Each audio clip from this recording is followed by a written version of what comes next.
Hi, hello, everyone, and welcome to another episode of Fright Mic, the podcast TM. Or if you're new here, welcome. I'm Sam. I'm Liz. And today we are dropping a little bit of a bonus episode. We have just recently got back from the Overlook Film Festival in New Orleans, and we are here to talk about the festival, all we saw, what to keep your eye out for, what to avoid. Let's talk about it. Let's do it. Just so you all know, I am sick. No surprise. Yeah. I was sick after Fantastic Fest. We were both sick after Fantastic Fest. Yeah. Oh my God. Ain't that the truth? So if my voice sounds even more weird than normal, that is why, because I'm recovering from illness. I'll try to do most of the talking so you can rest your voice. I'm sorry to everyone listening. No, you have to listen to my mannish voice. That's mine's even worse because it's all over the place. No, oh my God. Well, you have the got high. You have the excuse of being sick. What's my excuse? Hormones. How did you avoid this illness? I literally don't know. I don't know. It was the goths. Let me tell you, Luke is sick right now. My husband's sick, and and he was there too. Yeah, I'm hoping it doesn't come knocking on my door next. So no, it's all good. Yeah. I'm already feeling like we're through the worst of it. You're on the mend. Yeah, but not my throat. I know. Well, oh my God. But yeah, we went back to Overlook. Yes. It's been a couple of years. Yeah. Felt so good to be back. I know. I love it so much. Yeah, New Orleans is such a fun city. Definitely. A little stanky, but it's such a fun city. It's like that cousin that's like a little dirty, but you love him anyway. Like, that's the good time kid, you know? Like, whatever. So he doesn't use deodorant. It's fine. I know, because this time we stayed like closer to Bourbon Street. And it was just like you could smell it before you could see it. Oh, yeah, baby. Yeah. Disgusting. But you know what? We were in the middle of the action. Yeah. I mean, it was definitely easier to get around. Mm-hmm. Love that. No, it's such a cool city, though. And our hotel, shout out to the Courtyard by Marriott. I don't know, wherever we stayed. It was on Iberville and what's the street with the Museum of Death? Why can't I think of it? Dauphine. Yeah. Whatever that. It's connected to the Ritz. I believe you. Yeah. We were like, anytime we went back, I followed you. Oh my God. We were like, the Museum of Death was literally in our backyard. Our hotel was I mean, like, I thought it was cute. I thought it was really cute. It had like, I feel like unintentional like spiderweb designs. Mm-hmm. It was giving. Yeah. I don't know what it was giving, but it was getting to smell good. Yeah. That's all you could hope for. That's all yeah. Honestly. The hotel fitness center though, 4 out of 10. Lacking. No air conditioning. But we just recently dropped a Patreon exclusive episode because the opening night of the film festival, we saw Christopher Landon's new film Drop. And we talked about that a little bit over on Patreon. So if you guys are interested in that, you can go check that out. Hell yeah, that was the opening. And we got to meet Christopher Landon. Yep. Such a nice guy. Wonderful. Nothing but nice things to say about him. Yeah. An absolute delight. He's so friendly. Yeah, so Drop, for those of you who don't know, is a film set in Chicago. And so when we did get to talk to him for a little bit, we told him we were from Chicago. And he's like, so you guys know it wasn't filmed in Chicago. Yeah, no, we know. Yeah, we know. Yeah, we figured that out. We know that skyline was not ours. Was inaccurate, but it's all good though. Yeah, it was a fun film. And then we got to talk about, because after Drop, they had Shudder hosted a 10th anniversary opening night party hosted by the Boulet brothers. So much fun. So much fun. If you've seen any of the promo shots, or like what do they call it? Like just the photos that someone took from after it happened, we were in the front row. So we are featured heavily. Especially your husband, Luke. Who was prominently featured because during one of the numbers because it was like a drag show, and Blackberry, the drag queen, performed, and my husband put $1 in his mouth, and Blackberry very sensually took it out of his mouth, and I was like, we were living. We didn't know he was gonna do that. No. Well, he had briefly mentioned, he's like, I think I want to try that. And I Oh, was really? like, I okay, had no idea. When I turned to look and like this was happening, I'm like, are they gonna kiss? I was hoping. Cute. It was so cute. Yes, we saw performances by Dragula Royalty. It was Blackberry, it was Asia Consent, and it was Throb Zombie. And it was an incredible show. So much fun. They also gave out candy in the interim. They did a little horror movie trivia. Like, it was a lot of fun. Yeah. And then days later, randomly, we got to take a picture with the Boulet brothers, and we met them for all of 30 seconds, and they were lovely. The best 30 seconds of my life. No, truly best 30 seconds of my life. And I'm a fan of both Swan and Drac, but it's funny because, like, my husband's 6'3", 6'4", I'm 5'1", and so, like, there's a shorter Boulet and a taller Boulet, and my favorite is the taller one, and my husband's is the shorter one, and so in our pictures, we got to stand next to, like, our favorite Boulet. And I'm sandwiched in the middle. Yes! Oh my god. You're So like our child. I'm the in-between. I know. Well, and, like, it was funny, we had come out of a movie, and I just saw the tattoos, and I immediately was like, oh my god. I know. But then you were like, we should go take a picture. I was like, oh, absolutely not. We can't. We're getting in line. I'm doing it. I want to meet everybody I can, always. I'm such a chicken shit. I was like, I don't know. Oh, so am I. I was fucking nervous. But it was I knew it was going to be a quick thing because their line was like flying. I'm like, oh, yeah, they're not wasting any time. They were in drag. They're like, we're getting the fuck out of here. Oh, yeah. I can't blame them. In those heels, hell no. Yeah, absolutely not. Hell no. If that isn't your Christmas card, I swear to God. It will be. Trust and believe it will be. Me and my new best friends. It's our family portrait. Yes. Oh, yeah. But the opening party was a lot of fun too. So much. It was such a fun way to like just like get in the mood, you know, get in the spirit, be surrounded by your horror loving people. Shudder killed it. Totally. I knew they would. Open bar. Can't beat Shout out to Shudder. Love them. I know. We also did have like a brief run-in with James A. Janice from the Dead Meat podcast. Hell yeah, James A. Janice. We saw him around what a lot. A lovely human. Yes, he was so nice to talk to as well. So nice. Yeah, so shout out to him and shout out to Chelsea, who we didn't get to meet, but we did see them around the fest. Hell yeah. I just didn't feel like bothered. They always looked like so cute together, just like yeah. I don't know, walking around. Yeah, I'm like, I'm not gonna bother them. They look like they're on a date. You know, like they're so cute. I don't know. Yeah, he was so nice though. Yeah. And then Friday, so the first like full day of the fest, we started off with a doozy, I would say. An interesting watch. Mm-hmm. It was called Best Wishes to All, which like I was like optimistic for because it's a J horror, and you know we love those. We just did an entire month covering them, and not too long ago. Well, and they akined it to Audition, yeah, which we are both fans of, right? So I'm like, okay, well, Audition was wild. I'm into this. And this one started off so good for me, at least for me, because it was like creepy, like very unsettling. I thought that that's like the vibe that we were going with, and then like something changed. I would say maybe like halfway through, maybe a little earlier, where it got like really weird, and I'm like, okay, like I didn't know what direction it was going, and then it just got weirder and weirder after that. And I know that there's like a meaning in there somewhere, but it kind of lost me a little bit. And it's not that it was a bad movie. I felt like I got lost somewhere down the line. Yeah. Like, I think we even said this when we walked out. Like, I don't think it was a bad movie. I just don't think it was a movie for me. Yeah. You know, and like, you know. Which I thought it would be in the beginning.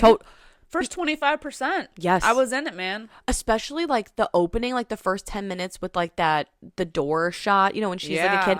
I was like, oh, this is giving Audition a little bit with like the bag on the floor kind of thing. I was like, okay, I'm into it. Yeah. This is creepy as hell. Like, I need to know where this goes. And it went somewhere, and I got lost. Where. Yeah. I don't know where it went. And like trying to explain what this movie is about, like I don't even know that I could even finish it. Like it starts off with a girl who goes to visit her grandparents who kind of live in like the countryside, I guess. And they're acting very strange, and everything kind of escalates into more weird behavior from them, and she can't figure it out. And then people around the town are acting strange, and there's like a weird occurrence that happens, and I yeah. And it's a lot. Which is very vague. I know it's like very vague, but it gets really, really weird. This like almost like A24 territory. Yeah. And there's a whole thing about like in the beginning when she's a child, they're like, oh, are you happy? And then we do see her like in her like early, like it's like not young adult, like what is she, like in her late 20s maybe? Yeah, something 20s? like that. She's Yeah. in like a college because they mentioned that, I think. Oh, okay. So she's in her 20s and she goes to visit her grandparents and they ask her like, "Are you happy?" And so there's like this weight on happiness and like I guess like the cost of happiness. There's I something think going so. on, like, and it's something with ageism too, because and they classism, I think. classism and ageism, because they do mention her grandparents say like, oh, or no, it's the lady that she runs into in It's the like the city, crosswalk. like, yeah, who's like a little bit older. She helps her across the street, and she's like, you know, oh, I wish everyone could be like you, because basically she says that like once you reach a certain age, you're like invisible to people and they don't care about you anymore. And so when she gets to her grandparents' house, a lot of it has to do with like, are you happy? Like, what can we do to make you happy? And then it kind of escalates from there into like this weird territory of like, I don't know, they mentioned something about it being like almost like a, not a virtual reality kind of thing, but Well, that is, I don't even know about that too, because I don't even think that's a thing, but that's where I thought it was Right, going, where right. it was going to be like, oh, you have to kill this person to like up your health or something. right. Like right. they're trying to go for like a longer lifespan by taking someone else's or something, or like cutting up parts of people. I don't even Right. know. Like that's the whole thing. I'm a little confused. Yeah, like I feel like it felt like it was going to go in so many directions. I'm like, "Oh, it's like the skeleton key. Oh, it's like this. Oh, it's not like any of that." It was I'll give it that it was unique. Yeah. Yeah. It was unique. But it was overwhelming. Yeah, it just yeah, I mean, there were a few moments at the end when it got weird that I was like, "Oh." Like I was actually like laughing out loud because it was so goofy. Yeah. But Oh, yeah. overall, I feel like the message just wasn't really clear to me. So for that reason, it was probably one of my like least favorites of the fest. Mm-hmm. Just because I wasn't able to like fully understand it, and maybe that's on me, but I don't know. Right. No big deal. It's no worries, Right. because the next one was a lot of fun. Yeah. We saw Hollow Road, and I just knew that I was gonna vibe with this, not only because of the description, but because Rosamund Pike's in it, and she's just like amazing and everything. And you want to talk about a stressful, like almost one location movie. Like, again, if you have seen Drop, you know that it's like a one location film where text is almost like another character in the film. Yeah. This movie is kind of the same in that a phone call is like basically another character in the film. And it's really, this movie at its core is just people in a car on the phone because of an incident that happens and they're going to get their daughter. What they do with it and how they shot it and how they like bring the stress and the tension is so wonderful. And So good. I mean, both of the main actors, Rosamund Pike, and then I feel bad. Hold on, let me look up his name. But they are incredible. Oh my God, they're so good as a couple, because they're like genuinely like arguing about the situation because they're both stressed. It's like just two people trying to be like stressed and like deal with each other. Yes, and the Matthew situation. Rhys. Matthew Rhys is her husband. Yeah, I was gonna say I think it's Matthew Rhys. Yeah, they were so good together. They played off each other so well. And it was such a tense movie, but like you said, like it was one location, but it didn't even like at no point was I bored, because like the way it's shot, even in the car with all the different angles, even like we're like in the cup holder at one point, Yeah, looking for real. up at both of them and how they react, and it's so good. Yeah. And like the premise of the movie is very like if anyone has listened to our episode on Dead End, it's kind of similar vibes, but the premise is that a couple's daughter leaves a family dinner upset, and she calls them after having been in an accident where she hit a girl, and she's panicking, and so she's in the middle of this like forest on Hallow Road, and her parents are racing to her, and it's this like, how do we handle the situation, and Like, how is it going to ruin her life? And the dad wants to take the blame, and like they're fighting about the whole thing the whole time. And the mom, Rosamund Pike, is a paramedic, or was a paramedic, and so she's trying to talk her into how she can save this girl, blah blah blah. But there's a huge twist, and it gets really twisty. yeah. So it's not even just about that. Right. It's like I don't want to say too much. Oh no, I don't to want like to but like it's really good. Like it holds the tension so well. It's Yeah. acted so well. Yeah, it's crazy. Yeah. It's a great time. And then you're like screaming because the girl is like so dumb sometimes. I know. Oh my god, I know. Oh my god. Well, and even too, like the stuff that you hear through the phone, like Yeah. there are no visuals to accompany it, but it does such a good job of being like, oh no, like, Yeah. oh god, Yeah. it's so stressful. In like the best way though. It was Yeah. such a fun time. So definitely lean more like thriller, but so much fun. My god. And then we ended the night Oh my with an god. absolute banger. Ascending. Yes. Oh my god, we caught Ash, directed by Flying Lotus. Flying Lotus. Who was there? Yeah. What an experience. We were in like the second row of this movie and it was so loud. Well, the soundtrack to this film, Oh my god, it was incredible. truly I incredible. was banging it in the hotel room the Yes. next day. And it was like you and I feel like have PTSD from Overlook 2023 when we saw the secret screening of Talk to Me. Yep. And the speakers were like Blowing out our eardrums. Yes. It was offensively loud. And so we're like row 2, row 3 of Ash. It's like 10 o'clock at night after a long day, and Flying Lotus is like, yeah, we made sure to tell those people to turn the speakers up. You and I were like, oh god. Oh no. This is gonna be aggressive. But it was like aggressive in the best way because It was part of the soundtrack just- experience. yes. And like the walls were vibrating. yes, and it was so good. Yeah, it was such a trippy movie. Heavy sci-fi. Oh my god. Aaron Paul's in it. I know. What's her name? Isa Gonzalez, I think, is the main actress. Who's gorgeous. Love her. Truly so stunning, it's offensive. And we follow her the whole movie, and like thank God for it because she's like beautiful to look at. yeah, like truly a work of art.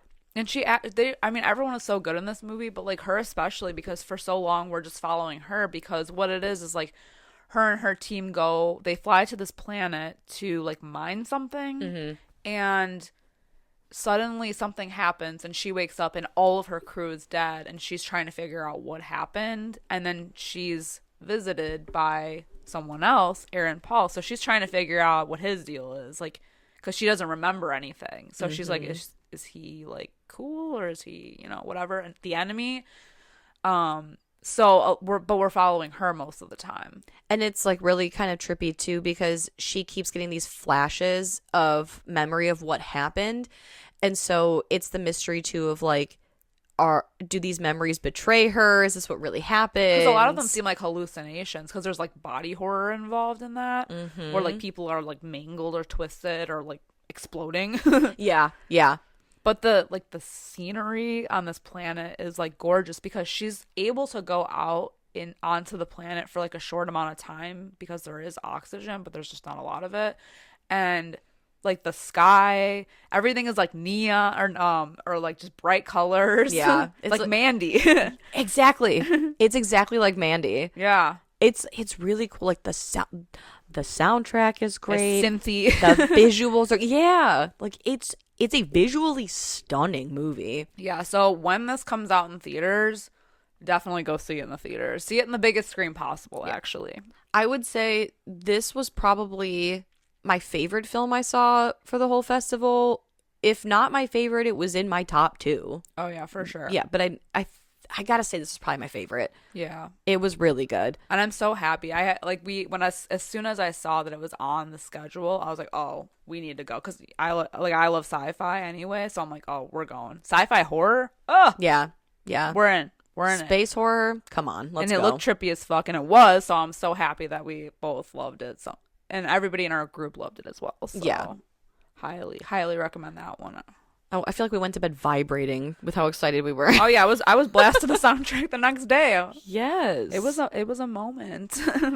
Now, on to Saturday. We opened the day with a very heart-wrenching film. Oh man, this got me in the feels at the end. Totally. We caught a film called Good Boy, and it's a horror movie told from the perspective of the dog. Yeah. And it was I guess so not good. told, like seen. Yeah. I get. Well, he doesn't talk. Right. Yeah. Yeah, we get it though. Yeah. Yeah, it was really unique in that way because usually, you know, like the animals, they're like, you know, because like the director of the movie was there and he mentioned like how the dog is his dog. And he's like, it all kind of got inspired by how his dog would kind of like look at nothing. You know, it's like when dogs freak us out by like staring at nothing and we're like, what are you looking at? You know, it's like they see stuff that we don't see or they hear stuff that we don't hear. So like that's kind of what inspired it a bit. And so the whole movie, everything that we see or don't see is what the dog sees. And it's cool because there is a human in the film and we only see his face very briefly towards the end of the movie. Right. So everything else is just, it's not and like even the director had said, it's not about the guy in the movie. It's about the dog. Right. And like we're even on the ground a lot, like as if we're on like a doggy cam. Yeah, exactly. And they were talking about how it was very hard to get some of those shots at such a low angle because his dog was only like, what do you say, like 19 inches tall or 29 inches tall or something. It's like not a very tall dog. And what's crazy is that he said it took like 5 years to shoot the movie. So the dog was 2, I think, when they started, and by the time they got, or I think it was, what is it, 3 or 4 years to film or something? Because I think he was 5 now or so. I don't remember. Was he 7? I thought he said it was 7. Okay, then you're probably correct. But I mean, like even then, like just the amount of time that had passed in between, when this movie only took place over the course of maybe like a few days, maybe like a week. I don't know. There's like no specific time frame. Yeah. That it takes place, but the fact the dog aged so much, I know, you couldn't even tell. And the opening of the film is a lot of like home videos of like him getting the dog as a puppy and like doing all these fun like it's just, you can tell how much the director like loves this dog. I love him too. I know. Oh my god. He apologized for not being able to bring him. I know.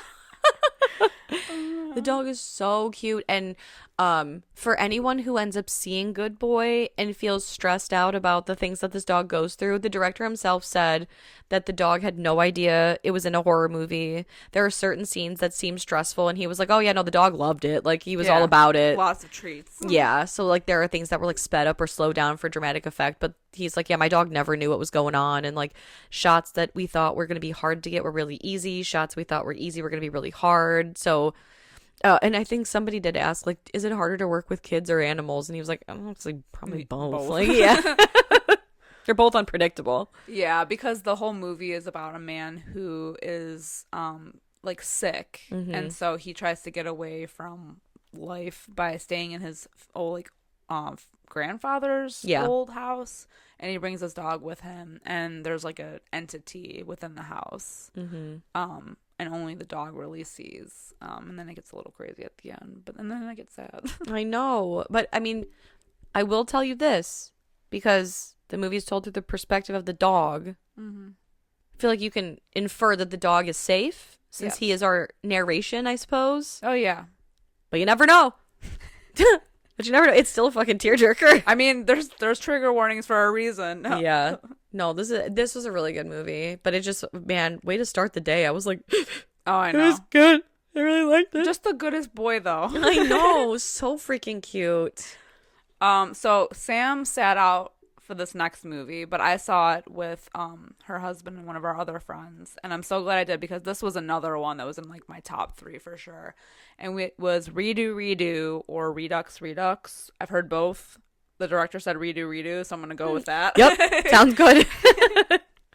And this one was a lot of fun. This was basically about a woman who she has a machine where she's able to hop timelines or like different universes, and she uses it to go through because her daughter was kidnapped and killed by a man.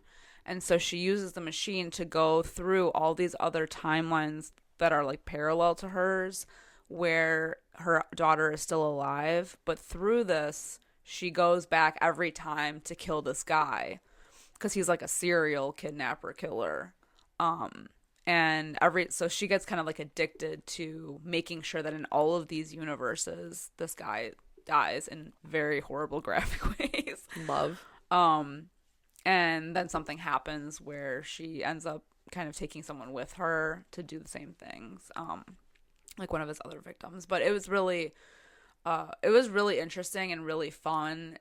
And the director of this film also did a Q&A afterwards, and they mentioned that they were definitely inspired by like movies like Terminator, with people going back in time and forward in time and all that kind of stuff.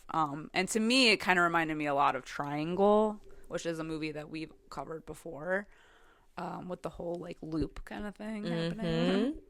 But yeah, definitely recommend that one. We'll have a good time. Or like Coherence. Yeah. Where you're like, okay, like you're kind of like seeing yourself. You hope you don't run into yourself. Yeah. No, it was a good time. I really enjoyed it. I gotta check that one out. Yeah, I ended up sitting out of the next two that you saw. Oh yeah, the next two. Yeah, I know. I took a little night off because my husband had never been to New Orleans before, and so we abandoned the closing night film to go like get dinner and walk around and whatever and be lame and have a date. Well, the closing night film. The person who can't talk. The closing night film was Clown in a Cornfield, which is coming out soon. And is directed by Eli Craig, who did Tucker and Dale versus Evil. So you already know it's going to be great humor-wise. And then the author of these books, the Clown in the Cornfield series, Adam Cesar, was also in attendance, and we ended up meeting him after at the closing party, and he was just great, and so was Eli Craig. We met both of them. They were lovely. And Clown in a Cornfield was a blast. Like, I had a good time. It was like your typical slasher movie, but and I had read the book before seeing the movie, so I already knew what it was about, and it was very loyal to the book, like basically scene for scene, really good. The acting was really good. The good amount of humor. The kills were gnarly. Loved it. So yeah, like I thought it was like a pretty faithful adaptation to the book. So if you like the book, you'll like the movie, and if you like Tucker and Dale versus Evil, you'll probably like the humor in the movie as well. So I feel like, yeah, it was a good time. I can't wait to see it, honestly, because it's, like you said, it's coming out soon. So I'll go check it out in the theater. That was another reason that, like, I figured, you know what, it's coming out soon enough anyway. If I skip this one to go explore the city with Luke, it'll be fine. Yeah. But I am excited to check it out. I'm glad that you liked it. Yeah. Yeah, and I'm happy that we're just like in general getting a lot of like slashers that feel like they're like fun again, you know? Yeah. Like Hard Eyes, and that like it's kind of just like refreshing. I don't know. It is, like, I feel like it is a refresh. I feel like every like 15 years, 20 years, you get like that refresh again. Yeah, and I like that. This is what this felt like. Good. Yeah. Now, and then there was like a closing night party, which felt weird because it was on a Saturday, and then the fest didn't really end until like Sunday. Yeah, because we were seeing movies all day on Sunday too. Yeah. And Sunday it rained so bad that it was like the perfect day to just like marathon movies all day. And then that we did. And we started off with a movie called It Ends, which another kind of like dead end sort of situation where it's a group of friends that I think they're going to college. I think it's something about college. They're like around college age. Yeah, I feel like I kind of missed where they were actually going. Yeah, they're helping one of the kids move. Yeah, to like a different dorm. Yeah. And so it's these 4 friends. And from what I can gather, one of them was supposed to have been in the military, but we find out through the movie that he wasn't. And then there's like a couple other kids, like there's like one who's like super stressed about life and like takes it way too seriously.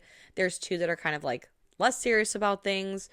But they are driving together and they take this turn down a street that just ends up going on forever. Yeah. And it's the stress of like, it keeps going. It's like a never ending road, like that end. And there's a whole like, again, like without spoiling anything, it's basically like how far can we go? They figure out that as long as they don't shut the car off, the car will never die, because it's like very early on in the movie. They're like, how much gas did you have? Like the needle has never stopped.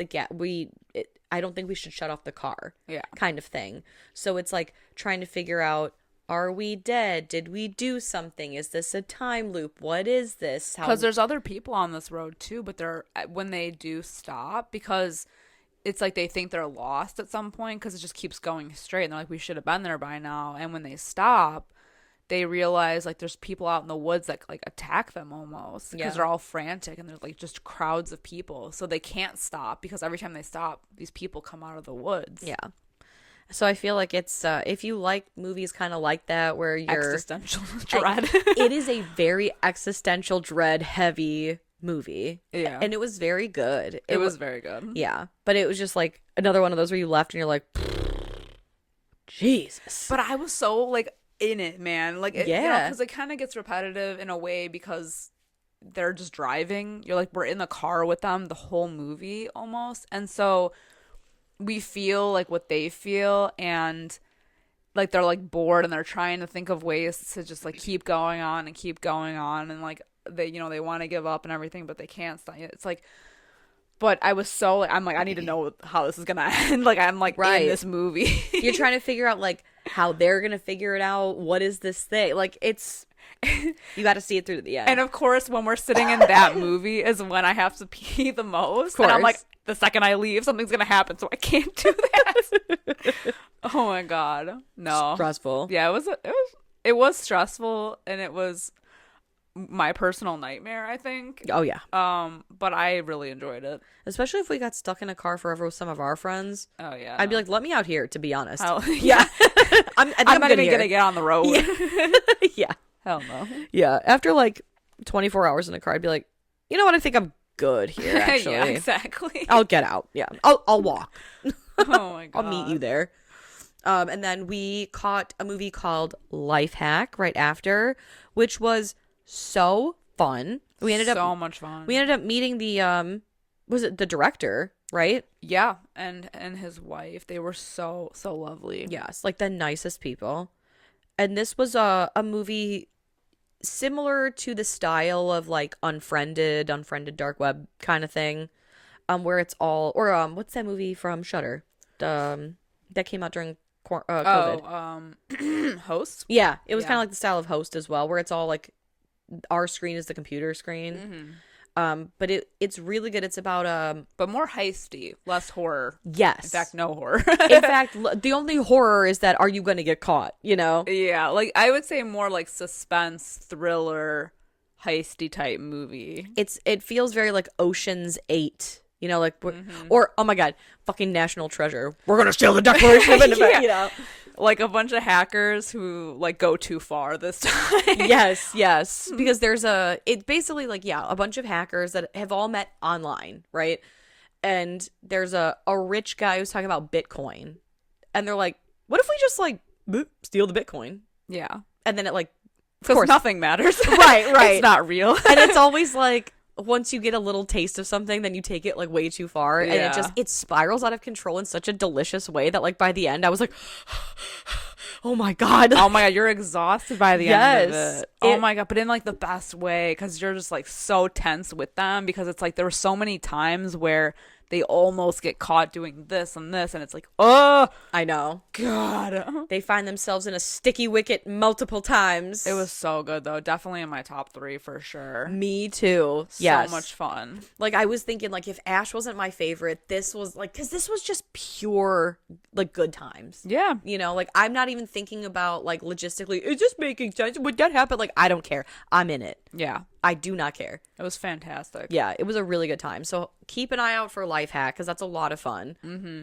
And then I think this was our final little like thing of the night. Our final full feature. Yes. Of the weekend, which really wasn't a full feature. It was just a solid block of comprised of short films that had like a similar, I guess, through like, you know, they had like similar themes. Yeah, I suppose. Yeah, we did a shorts, the shorts block. Yeah, I meant like Life Hack was our last. Oh yeah. Feature. Yeah, but yeah, then we hit up the freaky shorts block. Mm-hmm. Yeah, so they did have like similar tones throughout, but were very different. And most of the directors or writers or anyone who worked on any of them were there, to kind of talk a little bit about them afterwards. So that was interesting to get more insight. But yeah, so they were like, some of them were only like 9 minutes long. Some of them were like only a few minutes long. Yeah. Some of them were a little bit longer, but I thought they were all pretty good, but we definitely had our favorites. That is so true.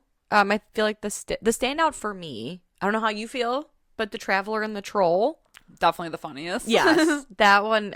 You guys gotta look that up because it is so funny. It's basically like a fairy tale, like this woman in like an enchanted forest, and she comes across a troll, and she has to answer riddles. But it is so funny, and it's almost like, I want to say like Jim Henson style puppets, like the Labyrinth style. Exactly. It is so funny. That was by and far, like, I think that's probably like one of the best things I've seen at the fest. Oh, for like, sure. Period, point blank. Yeah, like it was a really good time, and like the set design of it was so cute. Yes, It was so cool. Very for cool. like limited resources. I was like, oh my god, this is so great. Very labyrinthy for sure. I definitely enjoyed that one. That was one of my favorites there. I really like Dry January too because the two leads in that one are so funny together.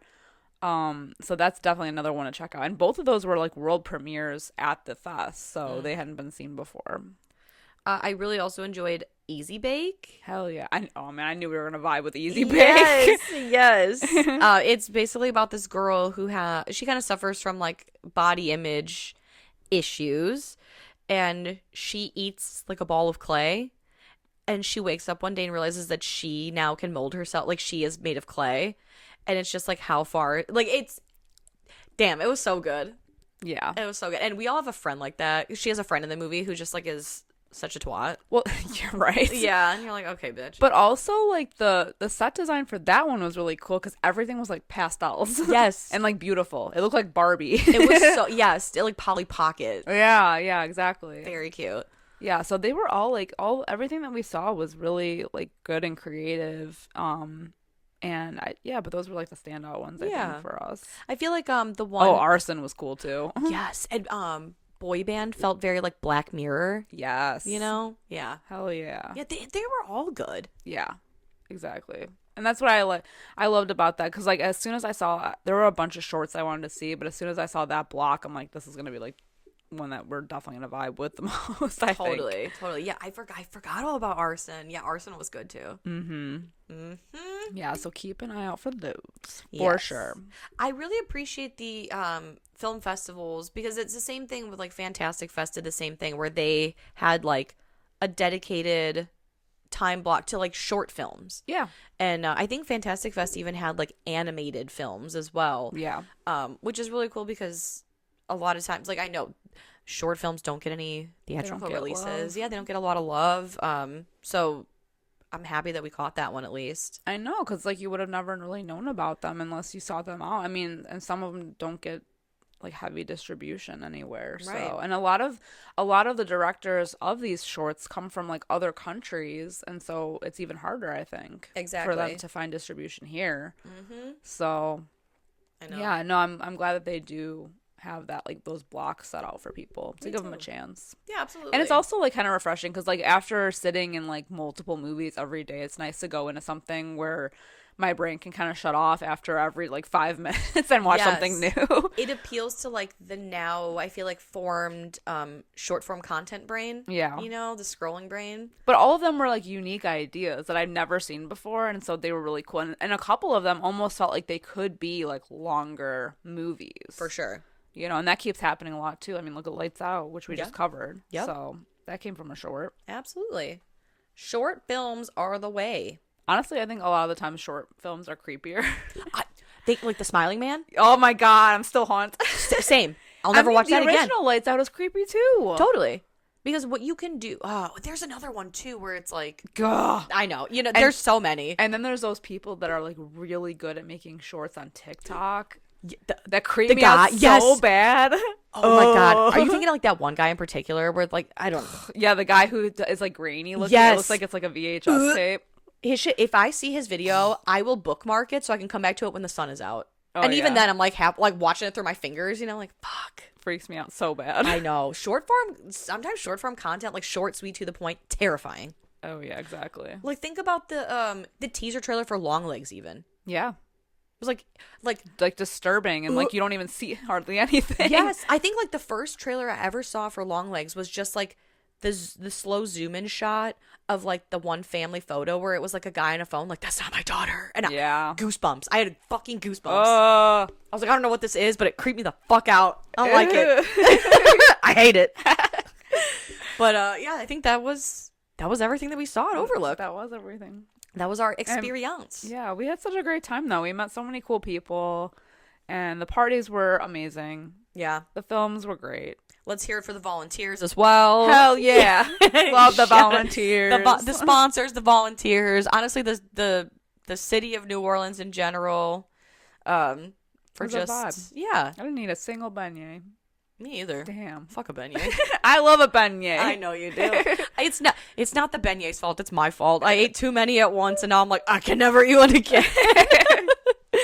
But we did get a hurricane. Oh, yeah. Yeah. You have to. You gotta. But yeah, thank you guys so much for listening to our experience at the Overlook Film Fest in 2025. Hopefully we can revisit at some point in the future again. I always have a good time. I know you do too. I know, and hopefully these movies come out soon because there's still some from Fantastic Fest that we went to back in September that still haven't come out yet. So we try to keep our eyes open for releases to let you guys know. We have talked a bunch about a movie we saw at Fantastic Fest called Dead Talent Society, which is on Netflix now. Hell yeah, for go those watch of you it. who have it. Yes, go watch it. And then in the meantime, keep your eyes peeled for everything that we mentioned here today. And let us know in our Discord if there's anything that we mentioned that you have, or, like you've heard about. Let's talk about it. Let's talk about the hype over there. Let's hype it up. Yes. Let's just chat in general. Let's hang out. Do it. But you guys know where to find us. We're on social media at Fright Mic Podcast, pretty much everywhere you can search for us. And until next time, I'm Sam. I'm Liz. Rest in peace.